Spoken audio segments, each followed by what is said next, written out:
हर्षद मेहता एक साधारण आदमी लेकिन बड़े बड़े सपने देखने वाला। उन्होंने 1980 के दशक के आखिर में भारतीय शेयर बाजार में तहलका मचा दिया था। एक जॉबर से अपना सफर शुरू करके वो बहुत जल्दी कामयाबी की सीढ़ियां चढ़ते गए और बिग बुल कहलाए। उनके एग्रेसिव तरीके से खरीदने और सोच समझकर जोखिम लेने की वजह से शेयर के दाम आसमान छूने लगे। मेहता के कैरिस्मा ने बहुत सारे इन्वेस्टर्स को अपनी तरफ खींचा और वो उनके पीछे पीछे चलने लगे। वो उस समय के नए भारत के सपनों की पहचान बन गए।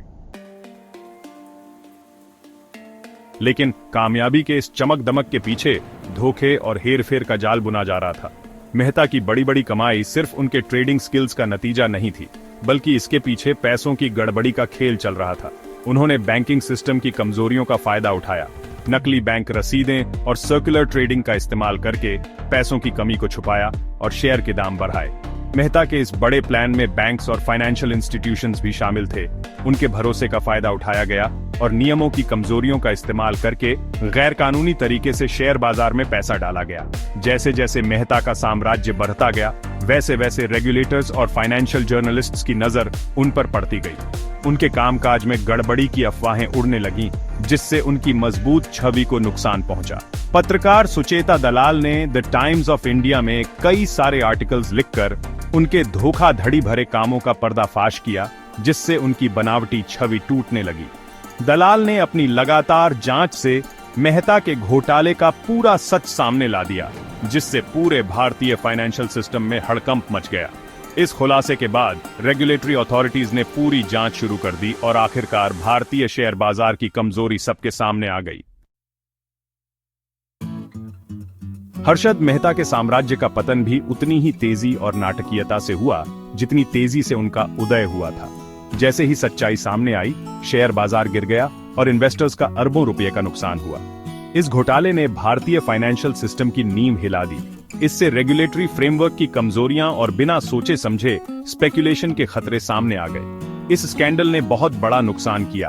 अनगिनत इन्वेस्टर्स जिन्होंने अपनी जमा पूंजी मेहता की स्कीम्स में लगाई थी, उनकी जिंदगी बर्बाद हो गई। आर्थिक बर्बादी के अलावा हर्षद मेहता की कहानी ने इंसानी फितरत का काला पक्ष भी उजागर किया।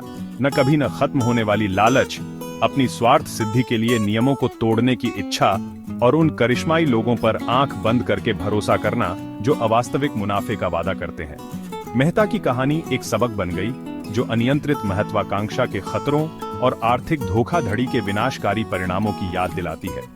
इस स्कैंडल ने रेगुलेटर्स, इन्वेस्टर्स और पूरी फाइनेंशियल इंडस्ट्री के लिए एक चेतावनी का काम किया, जिससे ज्यादा पारदर्शिता, जवाबदेही और एथिकल आचरण की सख्त जरूरत पर जोर दिया गया। हर्षद मेहता स्कैंडल भले ही भारतीय फाइनेंशियल हिस्ट्री का एक काला अध्याय हो, लेकिन ये इन्वेस्टर्स के लिए बहुमूल्य सबक देता है। ये ड्यू डिलिजेंस की इंपॉर्टेंस पर प्रकाश डालता है, एक्स्ट्रॉर्डिनरी क्लेम्स पर सवाल उठाने की जरूरत पर और बिना सोचे समझे भीड़ का पीछा करने के खतरों पर। मेहता का उत्थान और पतन एक कड़वी याद दिलाता है कि शेयर बाजार में सफलता का कोई शॉर्टकट नहीं होता है। स्थायी रूप से वेल्थ बनाने के लिए धैर्य, अनुशासन और लॉन्ग टर्म पर्सपेक्टिव की जरूरत होती है, न कि जल्दी अमीर बनने की स्कीम्स की। इन्वेस्टर्स को बाजार की पेचीदगियों के बारे में खुद को शिक्षित करना चाहिए, इसमें शामिल जोखिमों को समझना चाहिए और साउंड फाइनेंशियल प्रिंसिपल्स के आधार पर सोच समझकर फैसले लेने चाहिए। जल्दी मुनाफा कमाने का लालच आकर्षक हो सकता है, लेकिन ये याद रखना बहुत जरूरी है कि हर इन्वेस्टमेंट में जोखिम होता है।